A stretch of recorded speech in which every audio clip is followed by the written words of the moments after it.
Hello, আসসালামু আলাইকুম guys, কেমন আছো তোমরা সবাই? তো আজকে আমাদের বাসায় তৈরি হচ্ছে গজা। সেই গজার রেসিপি তোমাদের সাথে শেয়ার করব। তো গাইস, এখন এই যে ময়দাটার ভিতরে একটু লবণ দিয়ে নেওয়া হচ্ছে।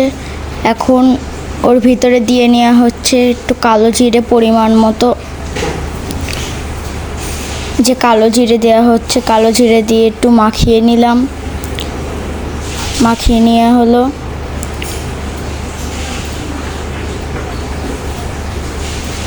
তারপরে এখানে অ্যাড করলো একটু তেল, সয়াবিন তেল অ্যাড করার পরে এটাকে ভালো করে মাখায় নেওয়া হচ্ছে। ভালো করে মাখায় নিয়ে যে এরকম যখন হয়ে যাবে তখন আরও ভালো করে মাখিয়ে নিতে হবে। এই যে এখন এর ভিতরে অ্যাড করা হবে পানি, পরিমাণ মতো পানি অ্যাড করে নিতে হবে। এবার পানি অ্যাড করে নেওয়ার পরে ভালো করে মাখিয়ে নিতে হবে। এই যে এতে আরেকটু পানি অ্যাড করে নিতে হবে, নিয়ে ভালো করে মাখিয়ে নিতে হবে। এই যে একটু পানি অ্যাড করতে হবে। তারপরে এরকম যখন হয়ে যাবে তখন এটাকে ভালো করে মাখিয়ে নিতে হবে। মাখানোর পরে এরকম যখন নরম হবে তখন এইটাকে ঢেকে নিতে হবে।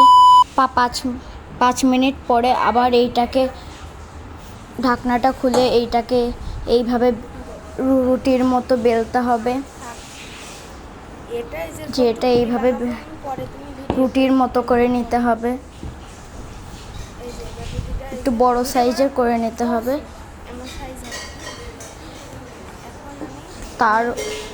তারপরে এরকম 2 সাইডটি কেটে নিতে হবে। কেটে নেওয়ার পরে এবার গজার সাইজের মতো এরকম চিকুন করে এই যে এইটা কেটে নিতে হবে। কেটে তারপরে একটি পাত্রে রাখতে হবে। এই যে আমরা একটি পাত্রে রেখে দিচ্ছি। এই যে আমাদের সব গজা পাত্রে রাখা হয়ে গেছে। এখন আমরা তেল গরম করছি। এই যে তেল গরম করা হচ্ছে।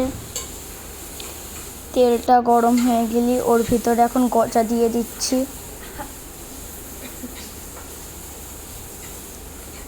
এই যে আমরা আস্তে আস্তে সব গজাগুলোই দিয়ে দিচ্ছি। দিয়ে এইটাকে ভালো মতো ভাজতে হবে। যতক্ষণ না এটা লাল না হয়ে যায় ততক্ষণ পর্যন্ত এটা ভাজতে হবে।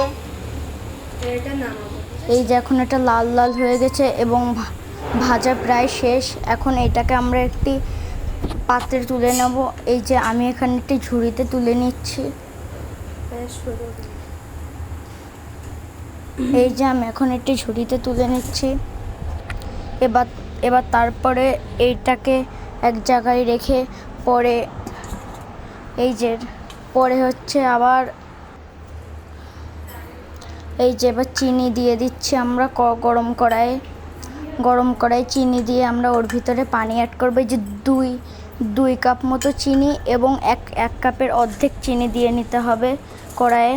তারপরে ওর ভিতরে পানি দিয়ে এইভাবে নাড়াচাড়া করতে হবে। করার পরে ওর ভিতরে যে গজাটা আগে ভাজা ছিল ওইটা দিয়ে দিতে হবে। দিয়ে ভালো মতো নাড়াচাড়া করে ওটাকে ভাজতে হবে। এই ভাজা হয়ে গেলে এই যে এখন আমাদের তৈরি মুচমুচে গজা এই যে তৈরি হয়ে গেছে আমাদের বাসার তৈরি সুস্বাদু গজা। গাইস, তো এই ভিডিওটাও ভালো লাগলে লাইক এবং সাবস্ক্রাইব করে দেবেন। আসসালামু আলাইকুম।